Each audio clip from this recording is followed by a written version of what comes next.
Saudaraku, menjelang Hari Kemerdekaan pada tanggal 17 Agustus nanti, masyarakat Takengon memeriahkannya dengan melakukan pawai dan karnaval keliling kota Takengon pada Sabtu 13 Agustus 2022. Pawai dan karnaval tersebut diikuti oleh ribuan siswa dan pelajar se-Aceh Tengah mulai dari SD sampai SMA. Amatan tribungay.com di depan Masjid Agung Ruhama Takengon hingga depan Kodim Aceh Tengah, antusias masyarakat yang menyaksikan langsung pawai dan karnaval tersebut sangat luar biasa. Tampak masyarakat yang menyaksikan berdiri di sisi kiri dan kanan jalan sembari bersorak bersama peserta pawai dan karnaval.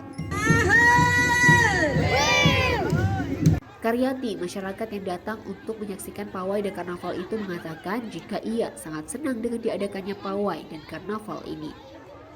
Peserta yang ikut pawai dan karnaval ini menggunakan berbagai macam kostum mulai dari suku di Indonesia hingga pakaian berbagai profesi.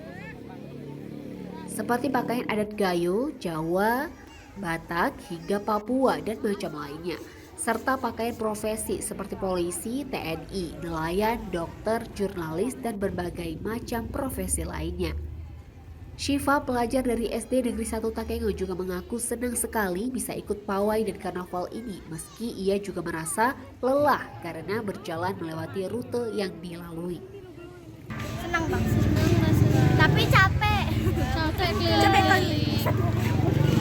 Rute yang ditempuh adalah mulai dari lapangan Musara Alun menuju kantor Bupati, kemudian berkeliling melewati sejumlah ruas jalan, dari Jalan Lebekadar menuju Jalan Sengeda, dan Jalan Sengeda menuju Jalan HM Hasan Gayo, dan dari Jalan HM Hasan Gayo menuju Jalan Lebekadar, kemudian kembali lagi ke lapangan Musara Alun melalui Jalan Yos Sudarso. Adapun karnaval ini memang rutin diadakan setiap tahunnya untuk menyambut Hari Kemerdekaan Republik Indonesia dan biasanya dilangsungkan seminggu sebelum tanggal 17 Agustus.